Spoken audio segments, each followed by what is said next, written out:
2025 ये कैलेंडर पे बदलता हुआ एक साल नहीं था, बल्कि एक सफ़र था, जहां हमने ज़मीन से लेकर आसमान तक अलग-अलग तरीके के रिकॉर्ड बनाए हैं। जहां हमने नेचर का कहर भी देखा और हमारी आर्मी का जज्बा भी। आज हम दबाएंगे रिवाइंड का बटन और जिएंगे फिर से इन 12 महीनों को, जिन्होंने हमें हंसाया, रुलाया और सिखाया। तो शुरुआत करते हैं जनवरी से। एक समय ऐसा था जब हमारे साइंटिस्ट रॉकेट के पार्ट्स साइकिल पर लेके जाया करते थे, और आज हम मून से मिट्टी वापस लाने की बात कर रहे हैं। जनवरी 2025 में चंद्रयान 4 का डिजाइन फाइनल करके इसरो ने हमें बता दिया कि इसरो के सपने हमेशा से बड़े थे। इसके लॉन्च का टारगेट 2028 है, लेकिन नींव जनवरी में रख दी गई है। और जब हम स्पेस में आगे बढ़ रहे थे, तब एआई धरती पर हमारी दुनिया बदल रहा था। फ्रांस में एक एआई समिट हुई, और तब दुनिया की निगाहें थी फ्रांस के प्रेसिडेंट मैक्रोन और पीएम मोदी पर। यहाँ चर्चा सिर्फ टेक्नोलॉजी की नहीं हुई, हमारी एग्जिस्टेंस की हुई, सेफ्टी, एथिक्स और कंट्रोल।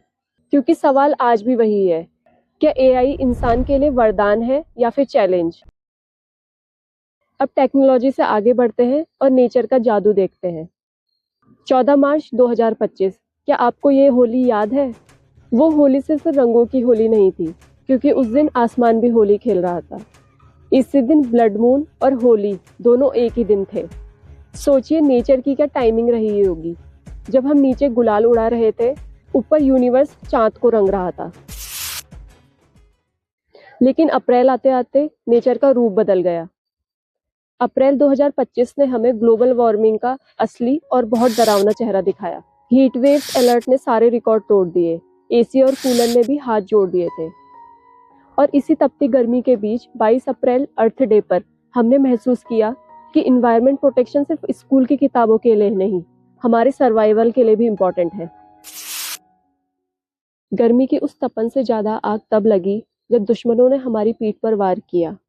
कश्मीर के पहलगाम में हुए एक कायराना टेररिस्ट अटैक ने हमसे हमारे 26 भाई बहनों को छीन लिया। लेकिन ये नया भारत है, हम चुप नहीं बैठे। इंडियन आर्मी ने जवाब दिया ऑपरेशन सिंदूर से। इरादा साफ था, चुन चुनकर बदला लेना। जंग के मैदान के बाद जून हमें फिर से इन्वायरमेंट की तरफ लेके आ गया, और हमें ये सिखाया कि धरती को बचाना अब चॉइस नहीं, मजबूरी बन चुकी है। 5 जून इन्वायरमेंट डे। किताबों में तो हम बहुत पढ़ते हैं, लेकिन क्या अपनी डेली लाइफ में इसकी इम्पोर्टेंस हमको पता है? फिर आया जुलाई 2025। कारगिल की ठंडी फिजाओं में उस रात एक अलग ही गर्माहट थी। कारगिल विजय दिवस को पूरे 26 साल हो गए थे। द्रास वॉर मेमोरियल पर 545 दिए जलाए गए। ये दिए उन वीरों के नाम थे जिन्होंने हंसते हंसते तिरंगे के लिए अपनी जान कुर्बान कर दी थी। 26 साल पूरे हो गए हैं, लेकिन आज भी वो वीर हर हिंदुस्तानी के दिलों में जिंदा है। अगस्त 2025, ये महीना भारत के लिए खुशी और गम दोनों लेकर आया। एक तरफ हमने 79th इंडिपेंडेंस डे सेलिब्रेट किया, वहीं दूसरी तरफ उत्तरकाशी और पंजाब में कुदरत ने अपना कहर बरपाया। क्लाउड बस्ट और फ्लड्स ने हजारों लोगों को बेघर कर दिया।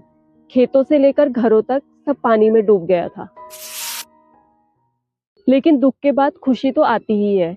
सितंबर में बप्पा आए, हवा में गुलाल और कानों में गणपति बप्पा मोरिया।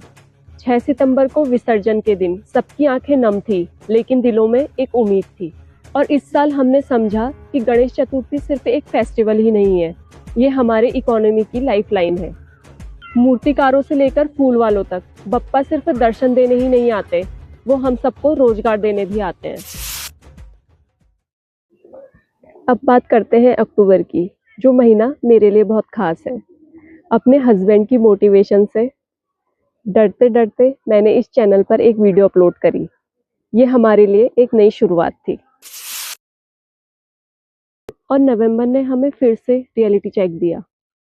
स्मॉग और पॉल्यूशन ने शहरों का दम घोट दिया था, और चिल्ड्रंस डे पर बच्चों को साफ हवा नहीं मिल पाई।